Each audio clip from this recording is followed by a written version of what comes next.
What's up everybody, it's Sean here, back today with another installment of my Dare to Dream series.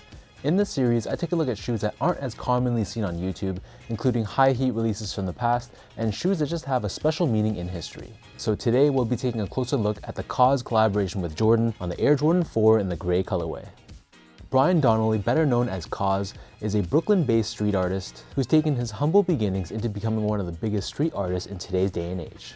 Kaws has collaborated with countless number of different parties, but myself being a sneakerhead, one of the most memorable collaborations was in 2017 when he partnered up with Jordan Brand to release these Air Jordan 4s. So this pair released in March of 2017 for a retail price of $350 US or $450 here in Canada. The official colorway for this shoe is cool gray and white, and alongside the shoes they also released a capsule collection of apparel as well. I remember back when these shoes dropped, it was a huge deal, not only because Kaws' artwork is super popular, but the entire collection itself was just beautiful. So needless to say, this shoe was super limited, and the resale prices on this pair definitely reflects that. So even though the retail price was already high at $350 US or $450 Canadian, when I picked up my pair just under 2 years ago, I paid around 1,500 Canadian dollars. And I know that may seem like a lot of money, it really is, but at the time that I'm filming this right now, these Kaws 4s now fetch around 2,500 to 3,500 Canadian dollars. And honestly, unless Jordan Brand re-release these once again sometime in the future, I can't really see that price going down. As for the design of this shoe, this pair is really different from your traditional Air Jordan 4. Namely because the entire upper is constructed out of suede. So as we take a closer look at the toe box, you'll see that this is covered in this premium gray suede. However, embroidered throughout the upper, we have the iconic Kaws hands. Wrapping around the edge of the toe box, we have more of this gray suede, and it runs along the entire length of the shoe. The lace crowns which house the eyelets, this is normally done in this plastic TPU material, but again in this case, this is entirely constructed out of suede. Next to this on the mid panel, whereas on your normal Jordan 4 we have that netting, for this pair it does away with it, and instead here we have this very fuzzy, very hairy suede. The side straps of the shoe, which is this triangular part, again this is normally done in TPU or plastic, and for this pair, you guessed it, this is also constructed out of suede. Moving to the back of the shoe, we have a suede heel tab, but instead of the traditional Nike Air or Jumpman Air, they've replaced it with the signature Kaws XX branding instead. For the laces, these come with a premium waxed gray colored lace. And if you take a close look at the lace tips, once again they also have the Kaws XX branding here also. Underneath the laces we have the tongue.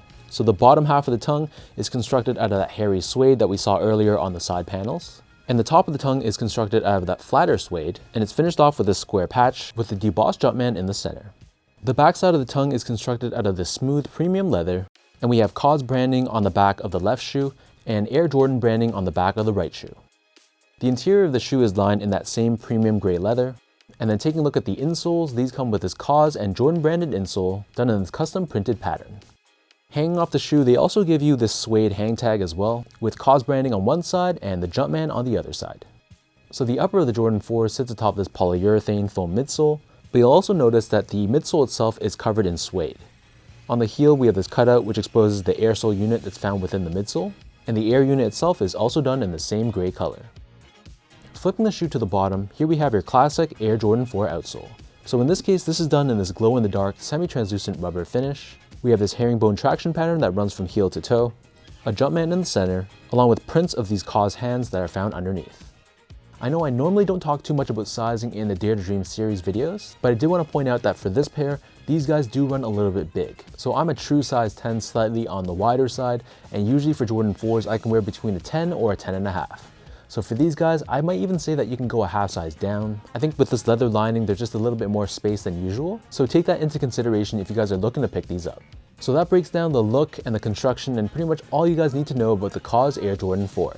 For a pair that's not an OG colorway, these are definitely one of my favorites. I love the all gray construction with the glow in the dark sole. This pair just has a really premium feel in hand. And just seeing it in person, you can really tell that it's something special. So let me know in the comment section down below what you guys think about this Kaws Air Jordan 4. Do you think it's a bit overhyped, or do you guys feel like the resale prices and the hype are justified? If you guys enjoyed this video, be sure to like, comment, and subscribe. Give me a follow on Instagram at esco8. Check out my Twitter at sean.go, and visit my website at seango.ca. So until next time, thanks so much for tuning in. Hopefully you guys enjoyed this installment of my Dare to Dream series, and I'll catch you guys all in my next video.